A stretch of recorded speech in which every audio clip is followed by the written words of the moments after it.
Talk about it with Franjez. Hey everybody, what's up? It's Paulie from Crottys Cheesesteaks here at my Airbnb up in Jamaica, Vermont. The cabin is called Cool Runnings Cabin.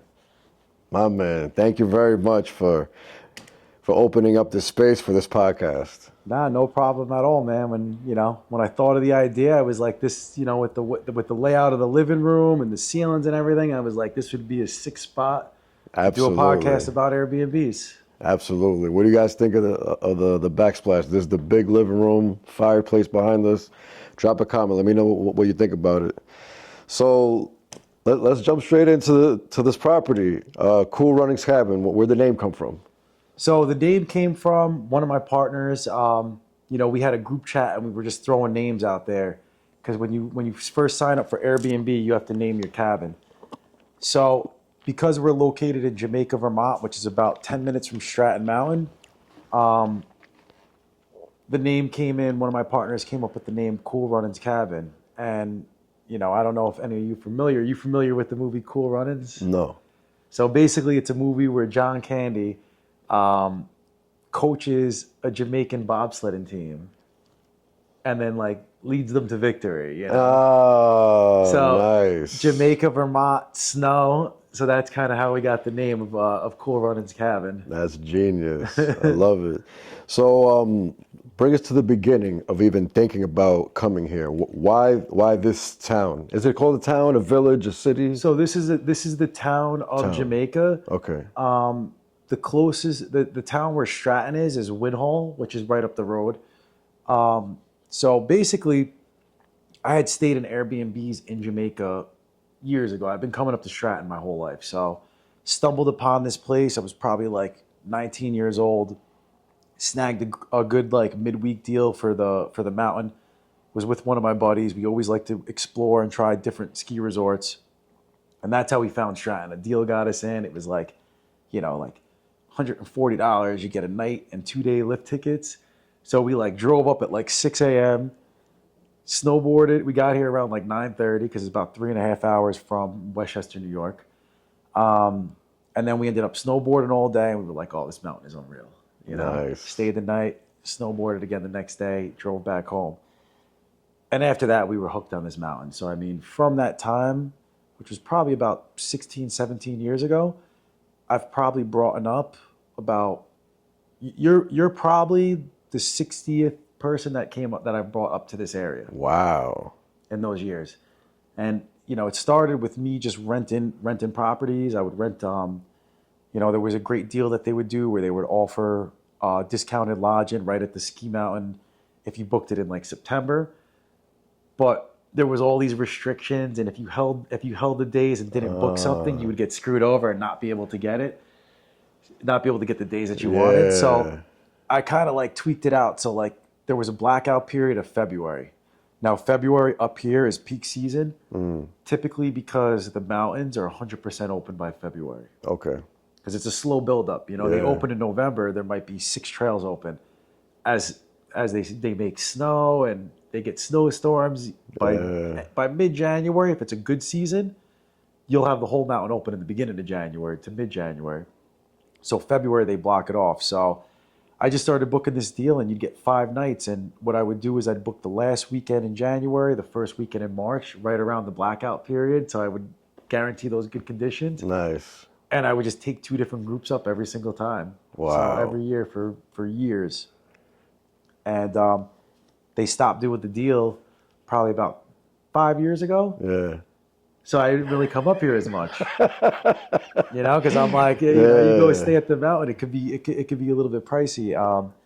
And that's where a friend of mine reached out to me, and he was like, "What would you think about getting into an Airbnb near Stratton?" Nice. So now he grew up near Magic Mountain, which is 10 minutes away from here. So his family had a house at Magic. I never really skied Magic, but I've heard great things about it. It's it's a hidden gem. It's one of the older mountains where they got one chairlift. It's a 2-seater chairlift that goes up. There's all woods and stuff. So he wanted to actually buy near Magic Mountain. From an investment standpoint, I was if I'm investing anywhere up in that area, I'm investing near Stratton because you could drive to Magic. Like you don't need to be staying right on Magic. So why Stratton? It's the most popular mountain over here. It's on an Icon Pass, which they started doing probably about 5-6 years ago as well. And it's basically like an unlimited pass you buy in the early season. So you pay like $800-900 for it, and you can go unlimited anytime you want. Wow. So Icon's on that mountain. That's more of like the commercialized, like people know about it. People don't know about Magic, and they don't know about Bromley. Great mountains. I see. But you're not going to drive from New York City all the way up here, 4.5 hours away, 4 hours away. Yeah. And you're gonna want to stay near the main attraction. So, I had told him that if he could find anything in this area, I wouldn't be opposed to invest in an Airbnb. And that's kind of how it started. So it started with him sending me links. Nice. And when I saw this one, I knew right away. I was like, make an offer on that. What stood out about this one? Just the open concept. This is just like a great party space. I mean, you see it. Is it because the living room is big? This living room area and the loft up top, like literally sold us right away. Like I just pictured being able to bring a lot of friends up here. You could have people sitting at the breakfast nook. You could have people on the dining room table playing poker. You could have people, over here playing ping pong, sitting on the couch watching TV. Great hosting space, So the market was very aggressive then. So everything was going over ask. So we had to we took some risk in buying this. I mean, What risk was it? we had to go 60,000 over ask blind. Oh man. So we never even saw the place other than pictures. That's wild.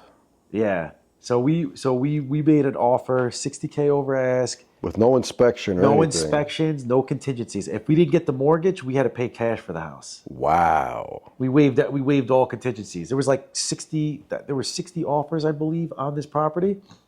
Wow. And we made him an offer. This is actually something that I've had to do like multiple times in properties. What'll tend to happen, right? You make an offer, even if your offer is great, like 60K over ask. I mean, that's more than what you're asking for. There should be no time to think about it. It should be, yep, I'll take it. So what they try to do is they try to string us along a weekend, show the house more, see if they can get more. So I had to be a little bit aggressive and tell the realtor, like, listen, if they don't accept the offer today, on Friday, they got no deal. We're walking away.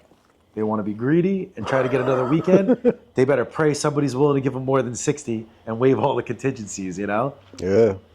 So they got back to me at the end of the day, and they were like, "Yeah, we accepted your offer." Nice. So now it was like a waiting game, doing all the paperwork with the banks and stuff. Absolutely.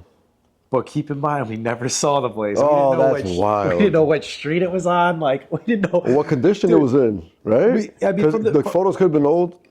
From the photos, I had confidence that the right. inside of the house, I had confidence that the house was going to be similar. My biggest fear was where's the street, until you're actually up in the area. I mean, Absolutely. You've seen it when we were driving up here. You're in the middle of nowhere. Absolutely. There's no Amazon delivery at Cool Runnings Cabin. There's no mailman either. That's wild. So, when we were, it was funny because when we were getting ready to drive up to the house, it was April. So the way the seasons work around here, you got your fall season, which is the most popular, and ski season. Those are the two most popular. Ski season obviously being like the most popular, Absolutely. the That's busiest the peak. time of the year. Yep. And then right after ski season, you got mud season. What's now, that? Doesn't sound good, right? Not at all. It sucks. All the streets over here are like dirt roads, and they kind of like pour rocks on them and like flatten them out.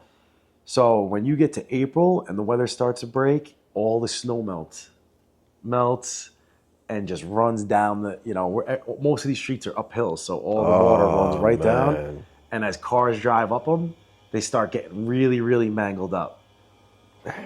So when we were first coming to look at the house, it was mud season. Oh, so you had a bad first impression with the drive? No, we our realtor called us on the way up and was like, "Hey, make sure you got all-wheel drive in your car."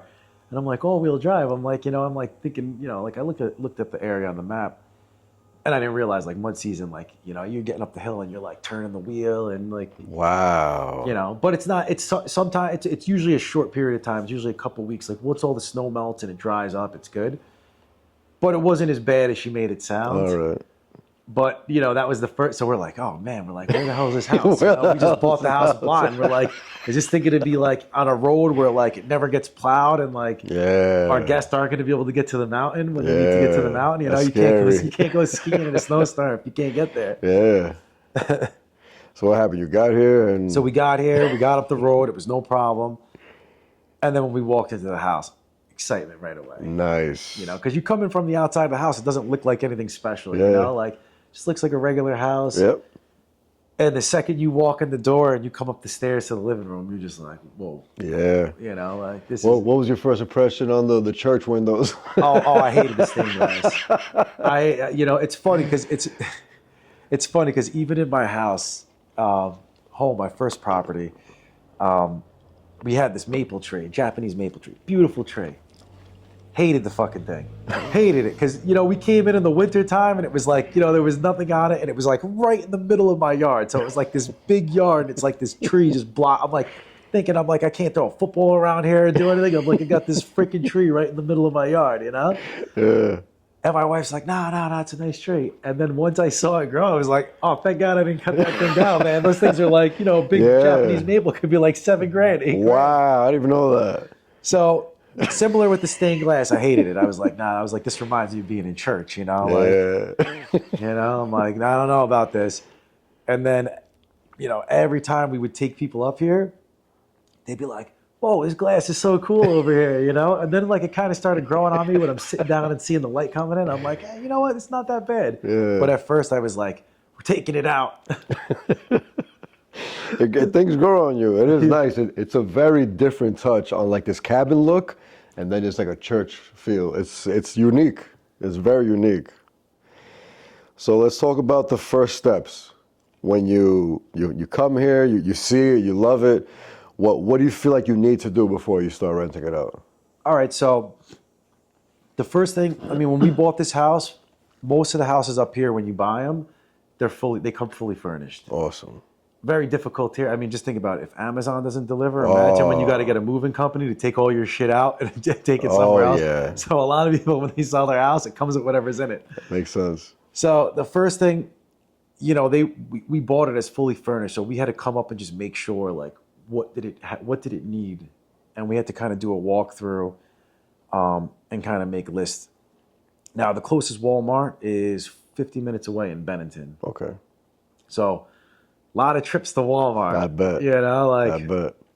So the first thing we kind of did was just walk through the house, make sure. Like an inventory type thing? Exactly. Are there enough forks and plates and cups? Well, we had to get all that. Pillows. Oh, that was all gone. That didn't come with it. So like, okay. It's one of those things where, you know, when you think about it. It's just furniture. Just furniture. Couches, beds. Yeah, exactly. Okay. Couches, beds. They took the TV stand. There was no TV stand. There was no TV. Okay. So we had to like buy all that, you know. So the first step was really getting like everything that we really needed. So like we needed a TV stand. So we got that in here, built that. We got the TV. We got all the dishes, the coffee machines, you know, all these things you don't think about. Like, yeah. And that's something where, you know, if you're trying to get into the Airbnb business, if you're buying a place that isn't furnished, you better have like 40, 50 grand in cushion for your first couple of years, because you're going to be taking losses. If you got to fully furnish the place, fill up all the dishes, fill up all the linens for the beds, the towels, you know, basically everything you need, it all adds up, you know? Yeah. And depending on what time you get your property and you close on it, you could be coming in after peak season, which means you're going to come through the slowest part of the year, and you're going to have to survive until that peak season. Well, that's what happened here. You said you got in around April. Exactly. You had time to set it up, and we had time to set it up, and it was, you know, it was fine. I mean, listen, it took time. It took us about.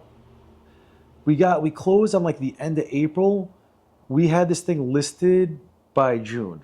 Oh, that's amazing. Yeah, we were up here like every week. Me and my wife, Nice. My partner was coming up with his wife. You know, and we're, you know, so the house, it's two two couples as partners in the house. It's me and my wife is half, and then my wife's friend and our boy Paul is the other half. Nice. So we all contributed. They came up a couple times. Like my partner Paul installed the electric door lock. That was the first thing we had to do. Nice. You don't want to have people coming into your Airbnb and you got to give them a hard key. Yeah. They're driving home. They're 40 minutes away. They're like, oh shit, I got the key. Absolutely. Then your next guest could be checking in later that day. There's no key there, you know. Absolutely. So like little things like that. So we like all kind of distributed the work. Like Paul and Linda, they took care of all the kitchen. So they got everything in the kitchen. Okay, nice. So they filled up that. So me and my wife didn't have to do it. So you definitely did the front door lock, all the kitchen. What else did you have to take care of? We had to get all the linens. So we got like nice like decorative blankets with like cabin themed.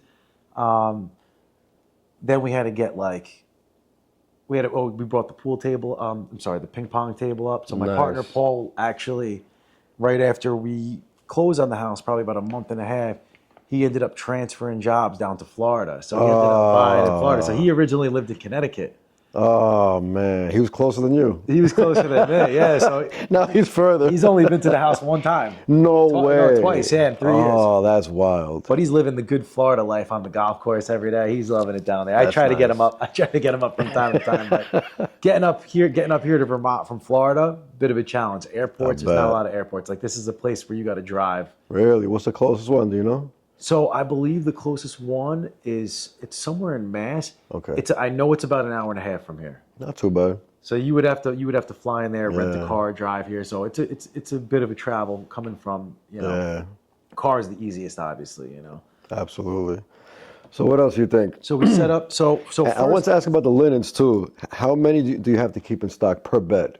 3 replacements? Or? I have 2 for every bed. Okay. And then if they we have everything that we ordered online saved. So we're like, we order the same stuff. So absolutely. So for 3 years, we've had the same stuff ordered, repeat. Anytime something gets damaged, we throw it out. We add another one. Absolutely. We keep everything the same. So like the first step was really just setting up the house. So making sure the dishes, making sure you have everything for that Airbnb. Your linens, your beds are all made. We had to take pictures to update the listing, get our listing started. Yeah. And it didn't happen all overnight. It was like little by little. So first we got the house set up. I mean, everything else was moving ready. We didn't have to paint or nothing. Everything was like perfect. Nice.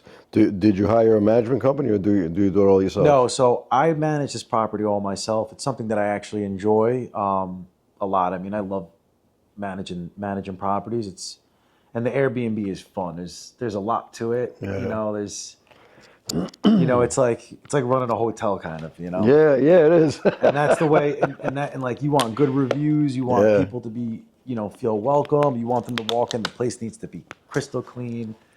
And like I have a little bit of experience. How'd you go about finding someone to clean?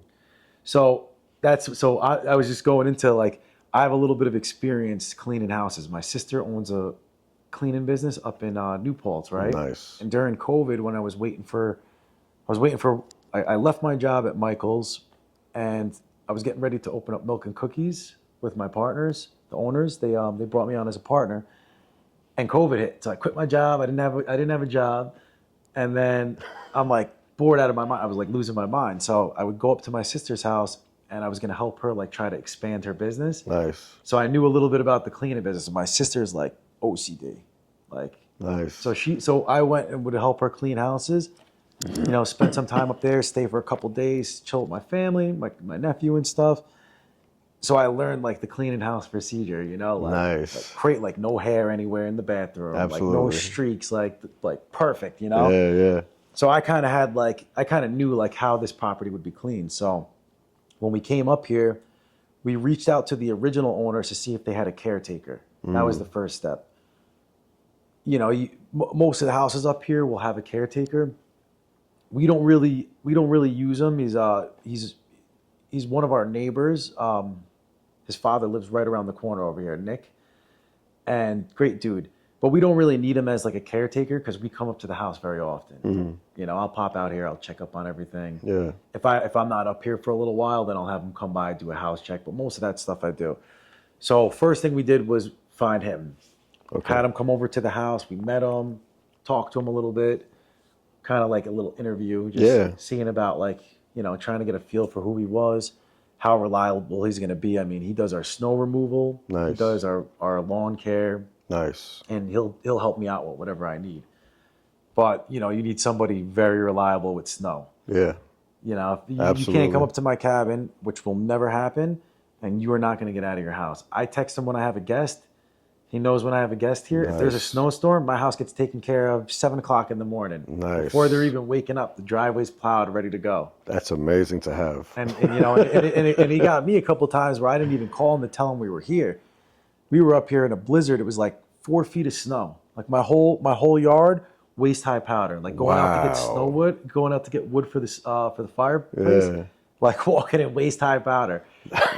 And I'm like to my boys the night before, I'm like, oh, there's no way we're getting to the mountain tomorrow. Like this is crazy. It was coming down so hard. And we wake up, the driveway's plowed, all the streets are plowed. We're on like Route 30, which is like a main route. And this town over here, they make all their money off the ski resort. They got to make it drivable. If you can't get to the ski resort, you can't spend money at the ski resort. Everybody loses money, 100%. Makes perfect sense. So basically that was the first step. So we interviewed him, right? Then cleaners. I mean, it was definitely hard to find cleaners' numbers. So I did Angie's list. I called a bunch of, first I asked my caretaker, Nick, and I had him give me 2 referrals. Then my wife went on Angie's list. She got a couple numbers from there. We were looking everywhere. So we made a list of like 5 numbers. Nice. So I called every single one of them. And I knew we were coming up to do kind of like some final tweaks. Like we were already like in a good spot. We were like, nice. Most of the stuff was ready. We had to just like come up, tweak some stuff, take some pictures, get our list in live. So I called all the cleaners and I had them set up and I had them scheduled. So like I had one come in at 11, one come in at 11:30, one come in at 12, one come in at 12:30. So it was like we came up here in 2 hours and we interviewed all of our people. Nice. And it was like one was leaving, one was coming in. That's awesome. Yeah. So we met the one that we like. We like 2 a lot, but the one that we like the most is our cleaner Kayla, and she's been absolutely phenomenal for us. And she lives 1 block away. Perfect. Her husband works at Stratton. He does the That's perfect. maintenance for all the lifts. So I was like, this is perfect. You know what I'm saying? So we liked her a lot, and we've been using her since. So it wasn't too hard for us to find a cleaner, but we wanted to make sure we selected the right one. And then the one that we thought was the second best, we made sure that we stored her contact as like an emergency backup and told her like, listen, thought you were really great, but we have somebody that lives a little bit closer. It's going to be easier for them to get and flip the unit over, and so on. Absolutely. So let's talk about standing out of all of the competition in the area. So how do you stand out because it seems like a very busy place in the busy season where everything will fill up, but standing out is also important. 100%. So the whole standing out piece came with time. First way that you're going to stand out, the easiest way you can control is your reviews. You need, we've been here for, this is going on my 4th season, I believe. Yeah, it's going to be going on my 4th busy season. And, we have 55 reviews. All of them are 5 stars. Amazing. 55. We're perfect in 3 years. And like, do you know how hard that is? Like, exactly. There's, did every single stay go perfectly smooth? Absolutely not. Did anybody ever give you like a 4 and then you had to like talk to them and fix things or anything? So basically, it was probably about 3 months ago. It was last winter. We had somebody give us a 4 rating, but it was crazy because they gave us that 4 rating. Like it was like a great review. And it was like everything was so great about the house, but they rated us 4 because they had to take the garbage out at the end to the shed. So Airbnb saw it and they removed it. That's amazing. Well, yeah, because, because if it's part of the rules, it's part of the rules. It's part of the rules. So it's like when you book the property, like that we don't ask for much, but like, yeah, we don't want garbage sitting in our garbage can for 3 days or 2 days. Sometimes the cleaner doesn't come that day. She's got about 100 houses that she takes care of. Get out of Yeah, here. like 80, like I think it's a lot, Wow. you know? So, you know what I'm saying? So when you go, she might not come, like if I don't have somebody checking in for 3 days, she's not going to come to my house for 3 days, you know, or 2 days. Yeah. So I don't want that garbage sitting in here stinking up my whole house, and then somebody comes in that day and it smells like garbage, you know? Absolutely. So they actually saw it and they took it down. But that was probably like at least like our 80th guest. Like it was crazy. Like, That's amazing. But you know, we had some issues, you know, like minor stuff. Do you have to reach out to Airbnb, or do they just look into it themselves? I reached out to them. Okay. I reached out to them because it was like a great review. Yeah. It was like one of those ones where you're like, okay, like this person just said they had the greatest time of their life there, and you're like 4 stars, and then you look and it was like, oh, but we had to remove the garbage. It's like, come on. You just talked about how the house was all perfect and you had such a great time with your friends and playing ping pong and the guitar, and it's like, you know. That's a small thing to take a whole star off. And I'm a perfectionist, man. I'm like, you're not gonna break my street. Like if it's gonna be, you know, like I've had times where it was like, you know, a pipe bursted in the yard and I had to cancel somebody's reservation the day before, and like, you know, imagine you got a trip booked for Friday and Thursday. My cleaner's at the house and she calls me and she says, "Hey, something's not right. Your washing machine just shut off and your yard's filled up with water." Woo! And you're thinking, you're like, oh man, I got this person checking in, and canceling reservations is not good for the Airbnb algorithm. Absolutely. They let you, if it's like an because things happen. If it's an emergency like that, they let you. But like for me, that actually impacted my superhost status for a year. A whole year. I had to like call them up and like go like, because even though I was perfect with the scores, one cancellation out of 100 bookings will make you not qualify for Superhost. Wow. Because they know that's like catastrophic for their business. 100%. You go and you book something on Airbnb. You're unreliable. You're waiting for 2 months, and you're getting ready for your vacation. You're packing. It's Thursday, and you get a call like, "Oh, your Airbnb was canceled." Yeah, because they're technically Airbnb's client. You know. Exactly. Yeah, so you're messing up their reputation. Exactly. Yeah, so they can't risk it. You go on the bottom of the listing for that. They're not going to put you at the top. Man, that's tough. But you know, that's tough because things always happen. Exactly. Man, that's tough. But when they happen, man, I'll tell you right now, I'm on it. Like, yeah. I had my whole yard dug up in a day, the pipe fixed, and you know I was doing this from vacation. I wasn't even amazing. You know, I'm on phone calls the whole time. I'm calling excavators. I'm calling everybody in the area who could plumbers. And I'm coordinating this job, but you know, I just to play it safe, I had to cancel the reservation. So I called the kid because I didn't want to message him. I wanted to call him direct and say, "Hey, listen, bad news, man. Like I'm trying everything possible. We may be able to pull your listing back up, if we can get the problem fixed. And if you cancel a reservation in Airbnb, the person can still review you. So how you handle that cancellation is huge. Is huge because, you know, like, I mean, listen, there's only so much you can do. If I wasn't able to get it resolved, I would have started calling people around the area. I was already calling my cleaner. Hey, do you know anybody in the area that has an Airbnb that's open for the day? Yeah. Whatever I got to do to get that person a room, like I'm going to make it happen. Like absolutely. But we ended up getting lucky and we were able to pull it off. We were able to get the pipe fixed by I got the whole yard dug up on Thursday.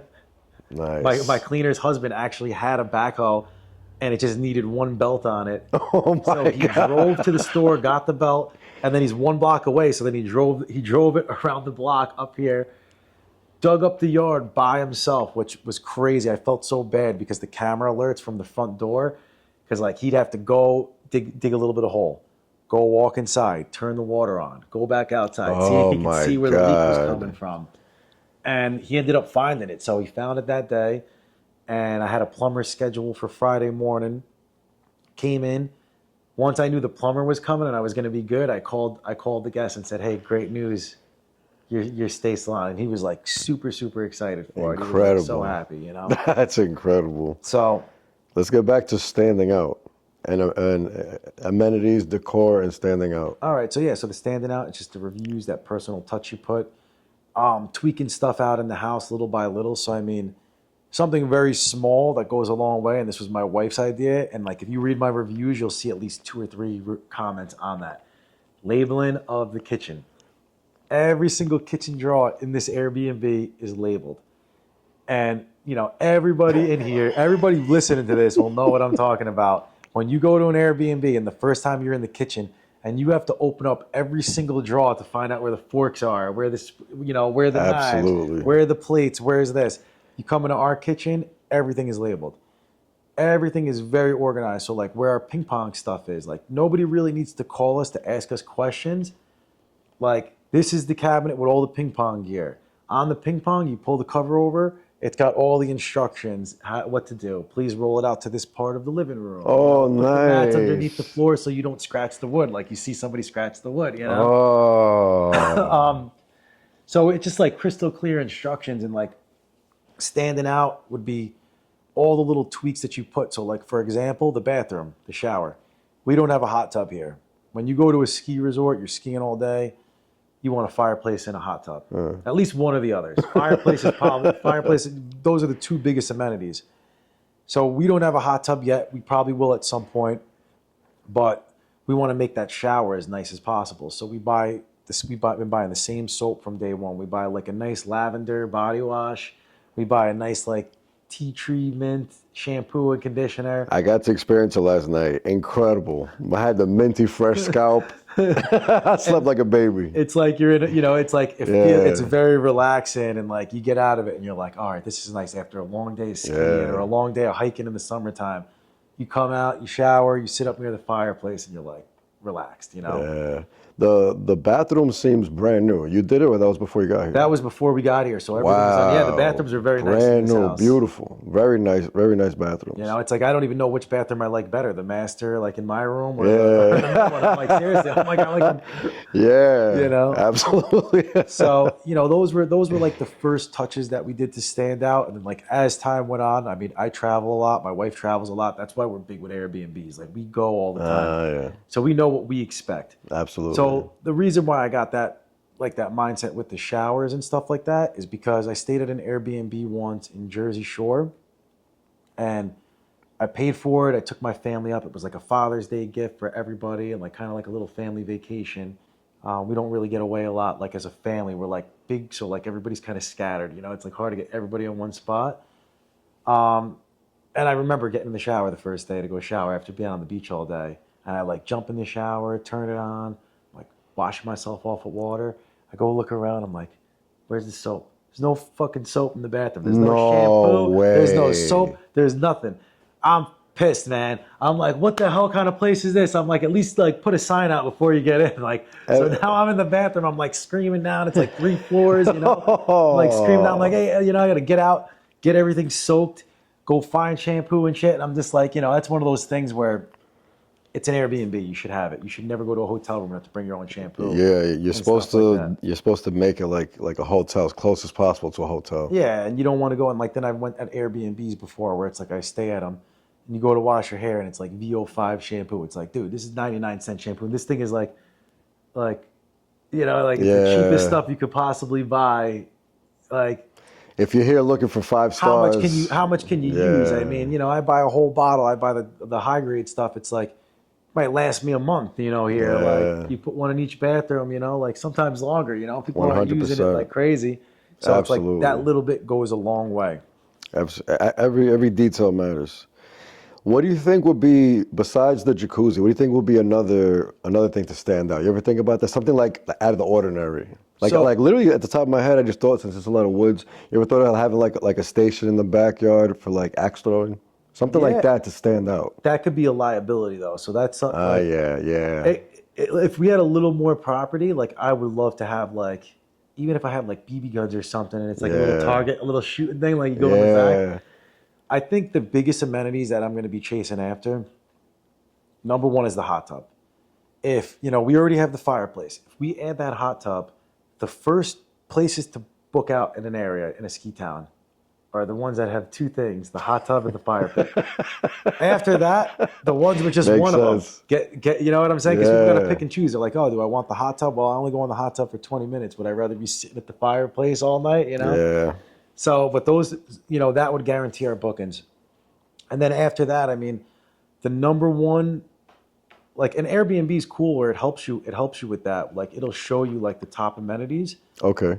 So one of the top amenities is a workspace. Oh, like an office. Like an office. Okay. People work from home. They come up for a week. They might do a little skiing, half-day skiing, come home. So at some point, because At least a desk the somewhere. loft is big enough to put a desk. The pool table room with a desk. They both fit. Yeah, a pool table would be sick up there too. Because you could just put a desk literally anywhere. A desk doesn't need too much space. Yeah, you don't need much space. You just need like kind of like a private spot where they can come in, like people, like and like that loft is kind of it's nice where like if you were up there and you were looking down, like you could be on your computer right here. Yep. You're looking down, you see the living room, Yep. but like like whoever, if you're doing a FaceTime call or video chat, they're looking behind. You're not seeing everybody hanging out. Absolutely. So basically things to keep people busy. So like little touches that we put on was like, add in board games. We got a ton of board games. We got chessboard. We brought up a guitar. Nice. Like we have a poker table, like we brought up the ping pong table. So like you want to keep people as entertained as possible. Like this is a place for hosting. If you got a big group of people, there's so many things you can do in here. I mean, me and my buddies, when we come up, we'll play ping pong till like 3 o'clock in the morning. It was the first time I played last night. Yeah. Very fun and easy to learn, like you said. Yeah, I told you. After by your second game, you were starting to, starting to understand it. Like, imagine playing like 7 or 8 games in a night and then playing again the next night. Like, you start getting good. You start Teams too. I can't imagine how teams will be. That sounds like fun. Let's talk about the guidebook. The guidebook. Yeah. All right. So when you go on Airbnb and you first set up your listing, there's all these cool things you could do. So like we have a guidebook in there. My wife put it together, and it basically has all of our favorite stuff up here. Now, keep in mind, before I bought this property, never came up here during the summertime. Makes sense, yeah. Never came up. This was Jamaica, Vermont was not on my summer list of things to do. So we didn't really know much summer stuff. So the first year when we bought the house, it was summertime. So we started coming up, we wanted to come up to the house as much as possible, set it up. Absolutely, yeah. So then we just started exploring. So how we set up our guidebook was just like things we would do during those trips. Like we would take a 30-minute drive sometimes, and we would go up Route 100, the scenic route, hit little Vermont country stores along the way where they had food trucks outside cooking, and like, we would just do all this cool stuff, and we would add it to the guidebook. We started finding lakes. Emerald Lake is close by. That one's a really, really nice lake. There's all these hiking trails. There's Jamaica State Park. There's Pikes Falls. Nice. Pikes Falls is like 6 swimming hole. It's about 6 minutes from the house. Like all these things that are like literally under 10 minutes from the house that like I never knew were here. I was coming up here for 16, 17 years. Never even knew until I bought. Yeah. And now I absolutely love the summer up here. It's so peaceful and relaxing. That's amazing. Yeah, it really is. I love it. Even at night, so many stars we saw. It's insane. Oh, yeah. Shooting stars and everything. Three shooting stars last night. Wild. Crazy. Very wild. There's no light pollution up here. You saw when you look down the end of my street. Yeah. You can't see nothing. There's nothing. Pitch black. Pitch black. So the guidebook, it's digital. How does it work? So it's digital Through the Airbnb app? through the Airbnb app. So Okay. like you can go in and you can just basically tweak your app out. So you have calendar for pricing. You have, you have your reviews tab, your messages. You have your stats where you can see like, how you're looking over the last 6 months, like how many reviews you've gotten, what you're rating over that time, what's your lifelong rating. Yeah. And then it has all this area where you could add like guidebooks, contact lists, like everything that a guest will need, house rules. You want to have it where like everything is in that listing. They can go and look it up at any time so that they know what they're getting into. And That's awesome. one of the ratings on Airbnb for your score is accurate, how accurate the listing is. So you want to be accurate. Absolutely. You don't want to have couches posted over here And then people come over and they're in that corner, and you're like, wait, I was just looks looking at so a picture. different. I got to move the shit over here to, you know, you want it to Yeah. look exactly how it looks in the pictures. You want all the rules to be crystal clear, just so there's no issues. So about the decorations, when you got in, did you do anything to the decorations, or are these all the original decorations? So we added a bunch of little tweaks, and it's funny because like my partner and my wife, they didn't want a lot of knickknacks, and I'm like, I don't want too much knickknacks, as you want it to be like clutter free. You don't want to have too much stuff. I think part of this reason this house is so great is because it is clutter free. You don't have all this extra stuff you don't need. You know, it's like there's a couple end tables, there's the couch. Like you don't have like my cleaner can come in and hit every surface. Like that's why she loves the place too, because like she can clean it. Like because I've seen some of the houses my sister cleans. Like there's stuff on every counter. You got to pick everything up. Like to get a really good clean is like hard. It takes a long time. So we just started adding, you know, like they weren't really for the knickknacks, but like the first thing I had was like, I want every bedroom to have a trail sign from a Vermont ski mountain. So like that took a long time because you can't just order them online. A lot of them you have to go to the ski shop. So you actually have to go to the mountain to ski. Oh, that's nice. To get a sign, you know? So like I had to be like, all right, I'm going to Okemo, or I'm going, you know, like if I would go to a new mountain, like this recently I went to Sugar Bush. So I went up there and grabbed the sign, you know, because I'm like, you gotta grab a sign. So like that was like the first decor, because when you come in from the house, you come in from like the ground level, and the first thing you see is the long hallway with all the bedrooms. So I wanted to have it where you go looking down the hallway and you see all the trail signs going down. So it looks like very like ski, you know, themed. It's like each room has its name by the ski. That's nice. And then, you know, after that, it was kind of like traveling. Like we bought all this stuff, like most of the stuff, like all these license plates were bought in like different states. But what do you mean bought? Like we actually bought all those license plates in Canada. In Canada? That's Dude, hilarious. Yo, I went and I saw. That's hilarious. There was rooms. We were in Quebec City, and we were walking through. Yeah, it's crazy. And we were walking through, you know, like a little like shopping area, and like I look, and there was like a whole thing of license plates. And my wife has always kind of liked license plates because she likes the different designs on them. So I was like, oh shit. I'm like, let's try to go find all the ski towns.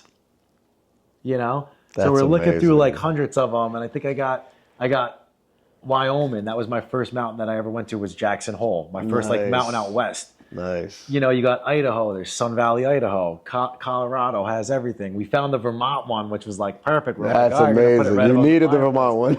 You got Oregon. You got, you know, Mount Hood. Wow. So like all of the license plates, you know, Montana. You got Big Sky, Montana. So like all the license plates I bought were like ski themed.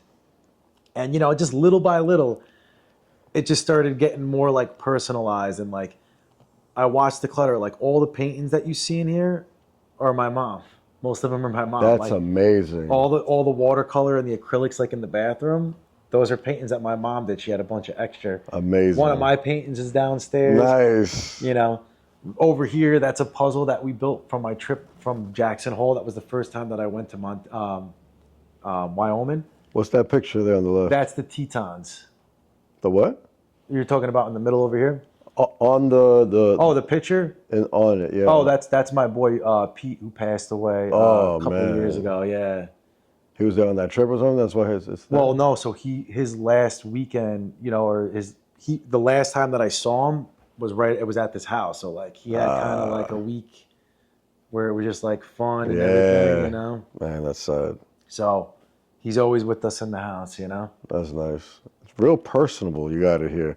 It's like you didn't keep it business. You kept it kind of personal and homey, with the mother's paintings and all the decor. And then like Christmas time, we decked this place up. We got, you know, I was always big with decorating for Christmas. So like my house and back home in Mamaroneck, you know, we were always decorating it up.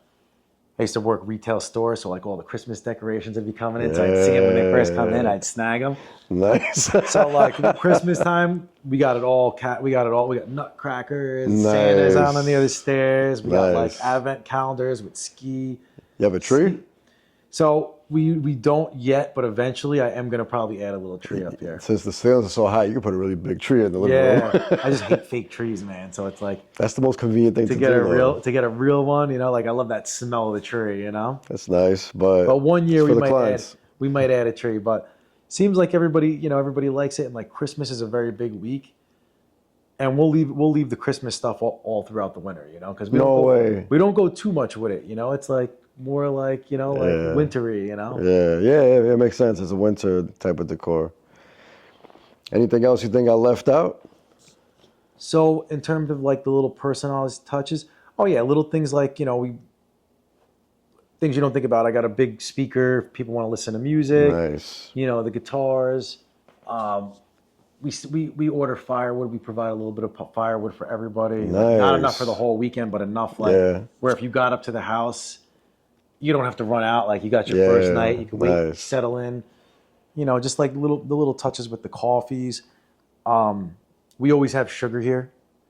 There you go. That's one of those things where it's like I always, and I gotta either talk to my cleaner, like somebody keeps throwing out my bottles of ketchup, because it's like, it's one of those things where it's like you go grocery shopping, like you're at an Airbnb for 2 nights, like do you want to buy a whole big tub of sugar for the 2 days you're gonna make coffee? Do you want to buy a whole bottle of ketchup, oil, cooking oil, salt, peppers, like all that stuff we provide here. Everything we replenish it. I always check it when I come in. We don't want people have to go run out of their way or like, because I've been in that experience multiple times where we cook breakfast and I'm like, yo, did anybody get ketchup? No. Ah, God damn it, man. I got to eat this bacon, egg, and cheese without ketchup. I've been to Airbnbs where the fridge is like full, like condiments from other guests that they left, and they just stay there. Yeah, I know. Usually I don't like to have it like that where it's like too much cluttered. Yeah. And you don't want like people thinking like, oh, it's old stuff. Yeah. But like fast moving stuff like ketchup and sugar. Yeah. Like that's not like am I going to provide mustard and all this stuff? Like no. Cuz like that might just sit there and like you might be like, oh, this is how long this, but ketchup is universal. Every meal you can use ketchup. Exactly. I mean, you can go through, in 1 month it'd be gone after a couple rentals, Absolutely. So if we haven't touched on anything else, we can end it strong. Let's get a little update on Crottys. So Crottys, right now we're getting to move into the festival season. So we're definitely excited. We got Iona coming back next weekend. And yeah, I mean, we're just going to be rocking and rolling. We're going to be adding some new sandwiches to the menu. And anything you could give us a sneak peek on? Any sandwiches that you got in mind? So there's definitely going to be a Thanksgiving sandwich coming. No way. What are you going to do? So I'm going to do like the turkey, cranberry stuff. No way. But I'm going to cook it like Philly cheesesteak style. So I like that. I'm going to slap the turkey on the grill with some caramelized onions, chop it up real small, some homemade brown gravy, homemade stuffing. Nice. Little cranberry, spray it on the top, maybe some mayo. Some cranberry sauce would be nice. And yeah, one more thing to touch upon with the Airbnb too, like a helpful tool if anybody's trying to get into it. Pricing your property, very difficult. Because the seasons is a different price every season, right? The seasons are always fluctuating. Like every Airbnb is gonna have downtime. You're gonna have your peak seasons, and like you're gonna start to learn, and you're gonna start to get creative with like pricing strategies and minimum day strategies. You don't want to give up, your peak week, and you don't want to have somebody come and book 2 days in the middle of the week and then screw you over from somebody else taking a full week. So you want to be very strategic. But there's a pricing calculator that we use. It's called Wave Apps. It's not through Airbnb? It's not. Airbnb has one, but it'll always go underpriced because they want you to be booked up like crazy. So it's one of those things where it's not very accurate. It'll always be lower than what it should be, and you don't want to leave money on the table. So what's Wave price? It's what, website? Wave Apps is like a website that we pay for, and we hook it to our Airbnb link. And what it does is it pulls data from all across the area, and it will price yours according to the demand. And you set a minimum price, which is like, I'm not going under this price, and you set a max. Yeah. And it will never hit below your minimum. So does it change the price for you, or just recommends the price? It changes the price for you. Wow. And as it gets closer, that's incredible. As it gets closer, it starts to drop the prices. Like if it's not booked, if it's not booked, like if it's not booked and it knows your average booking time is 3 days or is a week before, because you could see your average booking time. You'll know, like, Nice. most of our rentals in the summer are last minute. They're always Okay. last minute. People are looking at the weather. This is a place where you want to come up and you want the weather to be good. You know, you don't want to Yeah. be coming up here in the rain and be stuck in your cabin. Everything is nature. It's all hiking, Absolutely. Yeah. camping. So like people will look at the weather and then they'll book last minute and come up. Wintertime during peak season, you can't book last minute. If you don't book in October, November, you're not getting a house. Like Wow. you're staying on the mountain, paying $800 a night, $500 a night for a hotel room with 2 queen beds. You know. That's wild. So we use that pricing calculator. And then, there's tweaks that we can do to it. So like there's the recommended, but then I'll go in and get a little bit more creative. So like what I tend to do is I never allow one night during the peak season, right? During winter. But what I'll do is I'll go in manually to every single Tuesday and I'll put it at like $199 a night in peak season. So like it boosts my listing up to the top because it'll be like, it'll be like, Cool Runnings nice. Cabin starting at $199. You're only getting $199 if you're going to come Tuesday and Wednesday, Yeah. non-holiday week. So, and like nobody really comes up, but we'll snag some people sometimes that'll take that deal. So like I'll go in and I'll price Tuesday, Wednesdays relatively cheap. And sometimes I'll get like contractors that are working in the area. Oh, you know what I'm makes saying? sense. So it's a lot of fun. There's a lot of strategy with the pricing. But it all starts with the Wave app. And another thing you can do if you're thinking about getting into the Airbnb and you don't really know how the property is, or you know the area, you're like kind of familiar, but you don't know what the rental income is. And there's a site called AirDNA. And, it's a little bit pricey, but you can sign up for like a month and cancel it while you're looking for properties. And it pulls all the data from a certain area and it'll tell you Nice. what's the average nights rented on a year, what's the average nightly rate. And those are things that you can kind of use to know, like, is this a Very good nice. buy? Is this a bad buy? It gives it like a score based off of like how long it's rented versus prices, That's awesome, man. These are great gems. Yeah, man. And listen, there's something that I always enjoy chatting about. So, if anybody was serious and trying to do it, I'd be happy to help if they just DM me, email me, They could just follow us on Crottys Cheesesteaks. They could just DM me there. But I'm in the process of helping one of my buddies who couldn't make the podcast today. 'Cause Okay. He actually is at his new Airbnb that he's about to get Nice. listed, waiting for furniture. Let's do it again. And I helped him the whole way through the process, the do's and the don'ts, things you got to watch out for, like things you got to come in and kind of tackle first. You can't just come in and list your place on Airbnb. Like you got to have everything set up. Like you got to think everything through. Like even something stupid over here, like garbage pickup. There's no garbage trucks. There's no town garbage. You got to have somebody who comes, and there's a ton of bears, like they'll come right into your shed, break into your shed. Definitely, you got to know everything before making a big purchase like that, because it's not only just a purchase; it's a purchase with the mindset of doing business out of it. So you have to know all of the ups and downs, 100%. And you got to think about like your decision. Like, are you going to get rich off of an Airbnb? Like, off this property.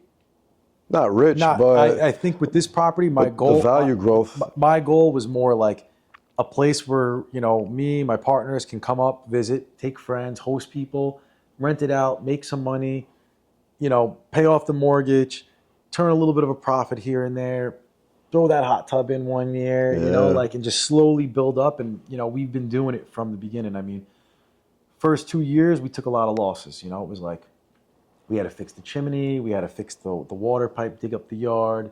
It was like a bunch of stuff.